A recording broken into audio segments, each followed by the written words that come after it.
મારે ઓફિસે પીકો તા એક દોસ્તારનો ફોન આવે કે મારા પીસીમાં જોતે આવું થઈ ગયું. મેં કીધું આ તે શું કરી નાખ્યો? એ કે ખબર ને અચાનક ઝટકો લાગ્યો તી પછી ખરખર કરીને સ્પાર્ક થતો હતો તો મેં જોયું તો એસએમપીએસમાંથી પાવર કેબલ ને બંનેમાં આવું થઈ ગયું.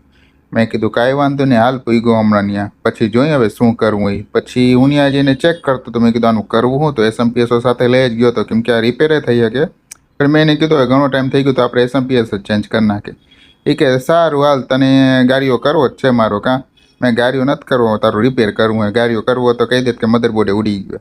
એ કે સારું હાલ, તો તને જીમ મજા એમ કરી નાખ. એટલે આપણે ડાયરેક્ટ નવું એસએમપીએસ લઈને ગયા હતા, એટલે એનું જૂનું એસએમપીએસ કાઢી નાખ્યું. હજી હાવ ખરાબ જ થઈ ગયું. અને પછી એનું જૂનું એસએમપીએસ કાઢીને આપણે નવું એસએમપીએસ લગાવી દીધું અને ટેસ્ટિંગ કરી લીધું, એટલે પાવર ઓન થઈ ગયો. પછી પ્રોપર ફિટિંગ કરી અને એની જગ્યા ઉપર રાખી અને પછી કર્યું ચાલુ ભ્ર કરતું.